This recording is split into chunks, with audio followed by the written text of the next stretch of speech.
Good morning. It is April the 4th of April 2023. Welcome to Morning Brew. Sorry, we're having outages. Yes, that's right, outages. Not our fault. It's been reported on the Guardian website. There are outages. Virgin Media outages. Outages all over the country. Apparently, I just saw it then. But we're not on Virgin Media here in the bunker. It's somewhere in the north of England. So it's a bit weird. But anyway, hello, welcome. Good morning to David and to Reagan Elise, who's out there, who actually has internet. Hello to everyone who actually has internet this morning. I don't know why that first message has doubled up, but you know, I'm not in charge of these things. Plum Duff is there as well. Excellent. Okay, so today is, as I said, Tuesday the 4th of April, the 4th of the 4th, 23. And I'm just going to quick rundown of what is in the papers today. Daily Telegraph, Nigel Lawson is dead. The Times, Nigel Lawson is dead. Also, almost half of voters says Starmer lacks vision. Yeah, because we're used to a non-stop screaming monkey clown car on fire being our normal politics. We're not quite used to, I don't know, just nuance anymore, I guess. But if I was Starmer, I would play my cards pretty close to my chest because he's 20 points ahead in the polls at the moment. And if he wants to stay there, I guess he's got to appeal to some people who I find unappealing. Yeah. But the big thing is, for me, is like this.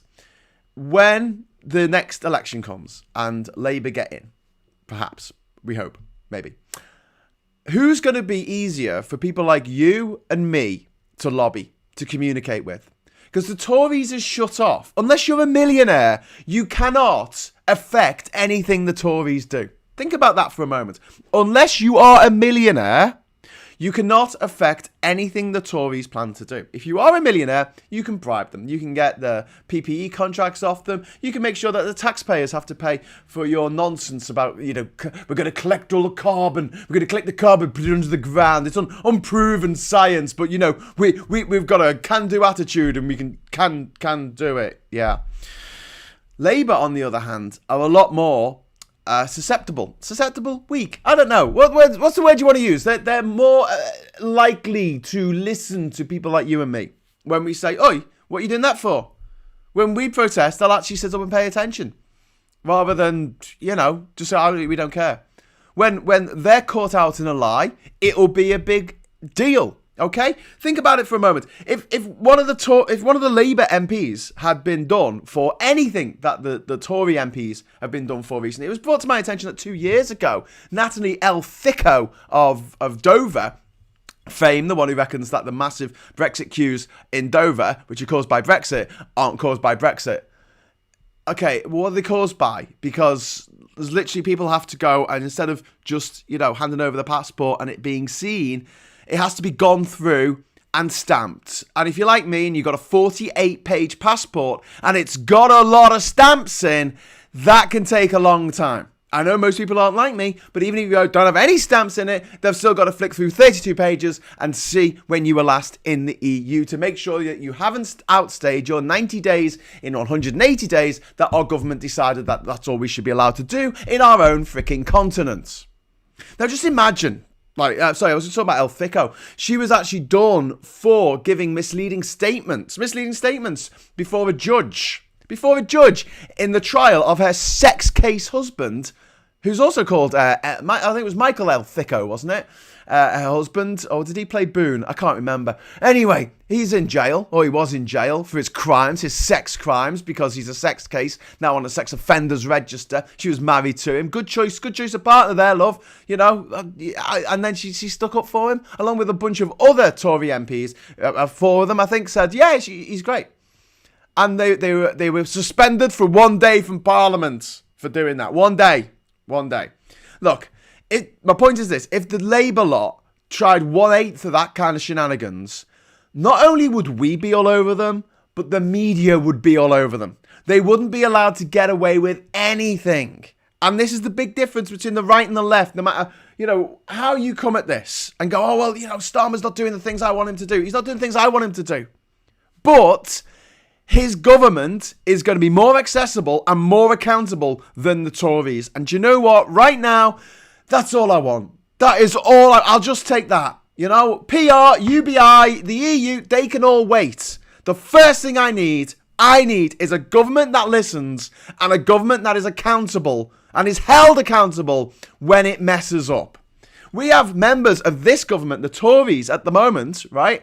And they're absolute lunatics who are going on TV, like Suella Braverman, pretending not to know that in 2019 there were 12 refugees murdered by the state of Rwanda. And she's going around saying, oh, well, that was like 4 or 5 years ago. I mean, it's a safe place. I didn't even know about that. A cursory Google would have allowed you to know about that. You type in, is Rwanda a safe place for refugees? Into Google, on the first page, it will come up with a story about 12 refugees being shot dead for protesting against the lack of food. Yes, they were protesting about being hungry. And they were shot dead. Safe place to put refugees. Also, she wouldn't answer questions on how many refugees are going to come over here from from Rwanda. It does look very much like the situation is that we have a limited number of people that we can send over to Rwanda, but they have an unlimited number of people they can send over from Rwanda to the UK. Great. If you want a more in-depth discussion about our current asylum-seeking laws, which are just absolutely insane, have a look on the Labour Social channel. There's an interview that I did with Professor Tom Brooks of Durham University, who actually wrote a paper in February about the small boats and people coming in small boats. Hello to everyone out there. We've got Plum Duff, we've got Jeff True, we've got Surveyor. All right, Surveyor, how you doing? Over on Facebook. Trump is an old pervert and must go to jail, says David. I couldn't agree more. I don't know if he's going to go to jail for this, but this is really interesting. So today, Trump is going to be arrested. He's going to be fingerprinted. He's going to have a mugshot taken. Oh, this is great. I mean, there's something very satisfying. Schadenfreude, isn't it? Schadenfreude. But the interesting bit about this is this. We know about the Stormy Daniels stuff, right?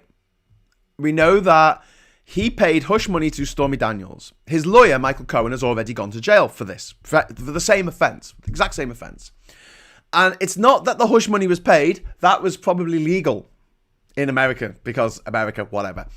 What's not legal in America is to write that off as a tax, as a business expense for tax purposes, which is what they did. And it wasn't just 130,000 that they paid to Stormy Daniels. Wasn't that about the same amount that Boris Johnson paid to his blonde American lover? Well, his wife was undergoing chemotherapy or something. What a nice guy. What top blokes these blokes are. So Trump, on the other side of the Atlantic, was having an affair with a porn star actress who while his wife was pregnant. Well, at least she wasn't getting chemotherapy. Wow, what a world we live in. And people support these people. Trump, in the last few days, has made $5 million from his lunatics who are like, yeah, we'll give you money. These are people, Republican voters in Alabama who live in a swamp. They've got nothing. And he's like, oh, yeah, give us your money. He's only a billionaire. He only craps in a golden toilet. He only owns 27 golf courses. But sure, give him money. He flew to America on a jumbo jet with Trump written on the side. Oh, I need your money. He needs your money more than veterans, more than children in need, more than comic relief.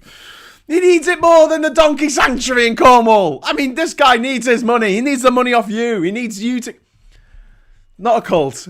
Not a cult. Honestly, it's not a cult. But it looks like hardly anyone's turned up. But going back to the charges, over 30 charges are being brought against him, right? 34, I think. And even all of the charges against in the Stormy Daniels case, that can only account for a few of them. There's a good at least 24 charges, and we don't know what they are. Nobody knows what they are, and we're not going to find out until this afternoon in America, this evening in the UK, when the charges are read out in court. And that's when we'll find out what he's actually being charged. And apparently that's when Trump is going to find out what he's charged with, which is brilliant. I mean, God. And this is why they're not allowing cameras in the courtroom, because, I don't know, people don't want to see him cry. I don't know. Up to 7 million now, says Jeff True. It's quite odd a plane. It's quite an odd plane by all accounts. So, fingers crossed, indeed. Surveyor says they will have to scan Trump's fingerprints so they can blow up to be seen by the naked eye. Because he only has small hands. A government that is more accessible and more accountable and held accountable when it messes up. Absolutely, yes, says Surveyor. Yes, that's what I'm talking about. Anyway, so back to the papers. Today's papers, which are reporting yesterday's news, because I don't know why we even have papers anymore. They're ridiculous, but there you go. There's the killer of Olivia Pratt Corbell, who was shot dead in Liverpool, has been put in jail. Maybe he should be put to death. He's been put in jail for 42 years. I think he's in his early 30s, so hopefully he will not get out. He is full-fist his entire life. And this is quite close to home to me, literally, because this happened around the corner from the house in which I grew up in, my mum and dad's house in Liverpool, in an area where I used to play as a kid. And the idea of a child being shot dead by a drug dealer who made all their money from cannabis, selling cannabis, okay? Now, everyone seems to think that cannabis is a friendly drug. It's your friend, isn't it? That's the drug that's your mate, yeah? It's the one that helps you out. Okay, yeah, I get that. And I get that people enjoy it. And I don't think that it should be illegal. I swear to God, I do not believe it should be illegal. I've never partaken myself. I don't agree with it, like, for me. But that doesn't mean I don't agree with it for other people. That's fine. What I do disagree with, though, is giving money to criminals. So wherever you stand on the drugs debate, don't give money to criminals. That's all I can say, okay? Because what they'll do with that money is they will go and buy a gun and go and shoot a little girl in the face, okay? Because that's what happens when you give criminals money. They spend it on things like guns, which result in violence, which result in innocent bystanders being killed, okay? There's no such thing as a harmless illegal drug. The government has made it harmful. Not your fault, not my fault. The government's fault for 50 odd years of this war on drugs, which we are nowhere near winning. But the fact remains that there's all this violence and all this horrific things happen. And don't forget the bastards who killed Stephen Lawrence in London back in the early 90s. The father of the ringleader was one of London's biggest cannabis dealers. Not heroin, not cocaine, cannabis. This is why, A, we need to legalise it, and B, people need to stop buying it off criminals. And if you want to smoke a joint, really, honestly, spend every day writing to your politician saying, will you please legalise weed? I need it for whatever you need it for. Medical purposes, just to chill out, I don't know. But the fact is that at the moment, while it is, grow your own, fine, that sounds, grow your own. Do whatever you want. Make sure you insulate the roof in case it snows. But you know, like, seriously. I just don't, the argument for keeping drugs illegal, I can't even begin. But just be aware that when you give money to criminals, horrible things will happen as a consequence of you giving that money to criminals, okay? So just try not to do it. Unfortunately for us, a lot of the people running the biggest corporations in the world are criminals. So, yeah, it's difficult. There's a great show called The Good Place, which I really recommend. I think it's on Netflix or something, and it's got Ted Danson in. It's got Thingy who did the voice for Elsa in Frozen in it. Or Anna, maybe it was Anya. I can't remember. One of the girls in Frozen she did the voice for, and it's about the afterlife and the fact that it's so hard to live a good life, to not do anything that has negative consequences down the road. But I think the link between you buying a chocolate bar and the exploitation of cocoa farmers in Côte d'Ivoire is a bit of diffused route, whereas you give money to a local criminal who then goes and spends that money on a gun, who then goes and shoots a little girl. That's pretty more straightforward. Do you know what I mean? That's not so many layers. That's not going international or anything. So, yeah, let's work towards the legalization of drugs and better work practices for cocoa farmers or cacao farmers in Côte d'Ivoire. Anyway, that's my little rant for this morning. I'm sorry I was late coming on. If anyone's just joining me now, we had an internet cut, and apparently they've been going on all over the country. I Okay, so that was about Olivia. Also, 42 years for Olivia Gunman is on the front of the Mirror. The Guardian is leading with revealed CBI in turmoil following new claims of sexual misconduct in the CBI. Also, Manchester must face up to links to slavery, which it should do. Liverpool has gone some way to do this, contextualising signs for roads that are named after slave traders and also having the International Slavery Museum. But we can go further. We can go further. We really can. And one of the things that we can do is not necessarily giving reparations, because I think that's more of a government thing. But if you want to twin your city with somewhere, especially if it's Liverpool or Manchester or one of the cities that did very well out the slave trade, thank you very much. If you want to twin up with towns in the Caribbean, I think that would be a really good idea. Twin up and make it so that people from those places have access to Liverpool and vice versa, to learn about history and to be able to travel and not be as restricted as some people are, because if you live in the Caribbean, there's a good chance you're not going to have much money, because there's not much money in the Caribbean. Well, there is in the big cruise ship companies, but they're owned by Europeans and Americans. They're not owned by like the people of the Caribbean, which they go around polluting and throwing trash everywhere and pumping sewage into the sea. Great. Anyway, yeah, it might be good. It might be good. Something to think about. I don't know. But I mean, I've said this before about slavery and about, all that kind of stuff that we've done in the past. It's horrible. British Empire, pretty horrible. What we did to India, pretty horrible. It's one of the richest countries in the world when we went in. One of the poorest when we came out. Yes, Britain, Empire. Woo! What the least we can do is know about it. The very least. Let's put reparations aside for a moment. Let's take gnashing of teeth and pulling, rending of cloth. Just, we should just know about it. That's the start, okay? People should know. And at the moment, we're not taught about this properly in schools. And we're still taught that, the British Empire had some good things about it. No, it didn't. Stop that. Stop saying that. It didn't have anything good about it. Because anything you can say that was good about the British Empire can be negated by the fact that countries that were not colonised by the British Empire still got those things. Okay? They got democracy. They got bureaucracy. They got cricket. They got roads. They got train tracks. It's like, do they have trains in Japan? Yeah. Well, no one ever invaded Japan. How did they do that? Well, they don't know. Nintendo.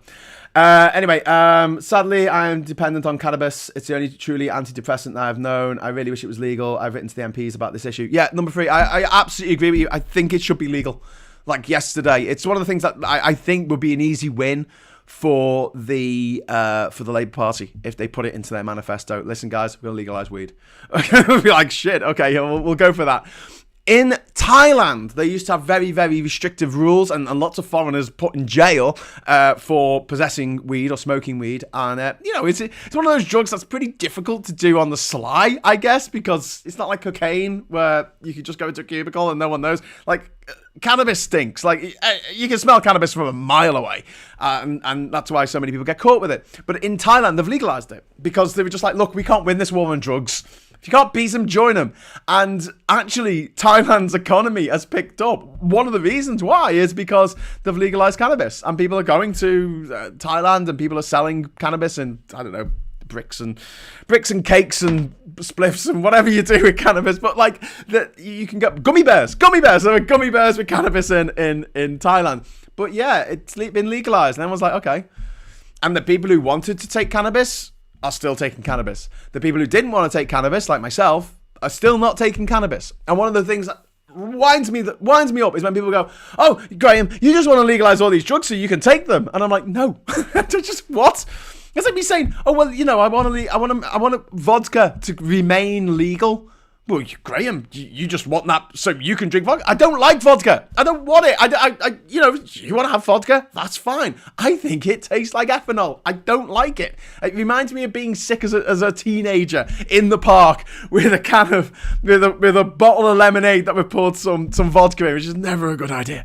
Anyway, sitting on the swings. Anyway, Plum Duff says, I went to Dixco in Ghana. A British slave fort murdered Ghanans and still cemented into the wall. It was shocking. That's from Plum Duff. Yeah. I mean, and the way it's taught is shocking as well.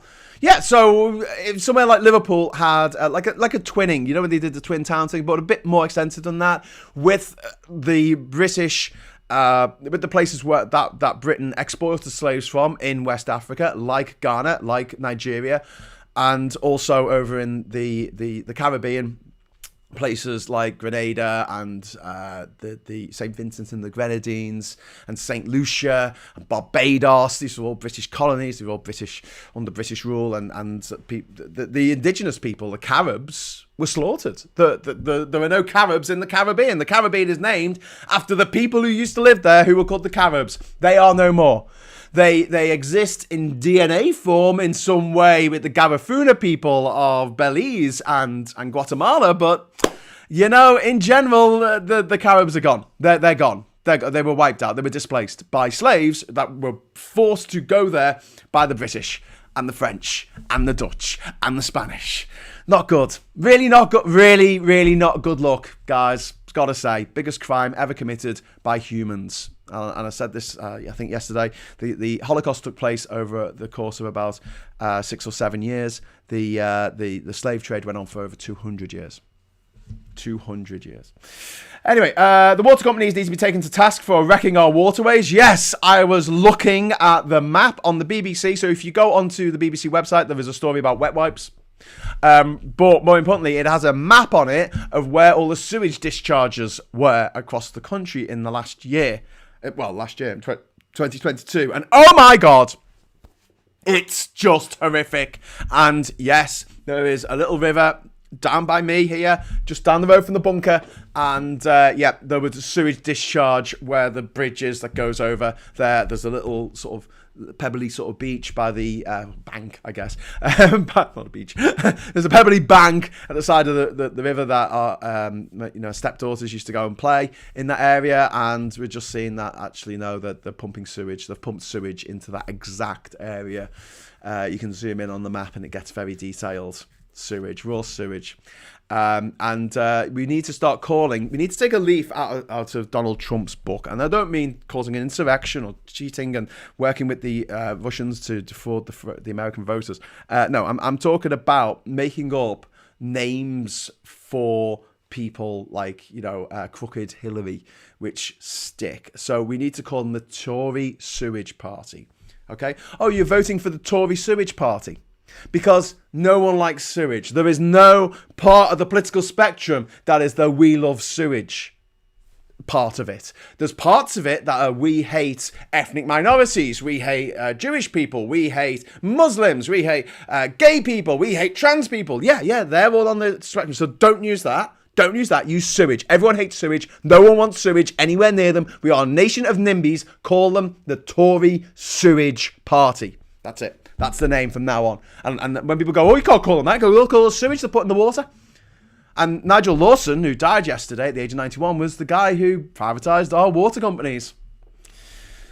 Oh, please, I want more. The British Empire is a source of shame for our nation. We need to change the name while we're doling out awards in the New Year's honours list, change Empire to something else. Yes, Surveyor, you're absolutely right. It should be the Order of British Excellence. That's fine. And also, we need to stop people having this warm, fuzzy glow when people talk about the Empire. Oh, the glory days. No, they weren't the glory days. They were days of rape and pillage, plunder, murder, and genocide on a scale that had never been seen before on this planet and hopefully will never be seen again.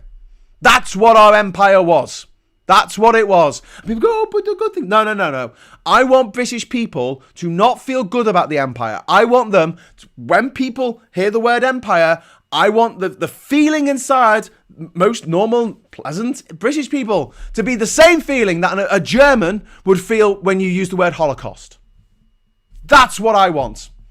And yeah, might be a bit extreme for some, but I don't care. It is absolutely shocking how little we know of our history.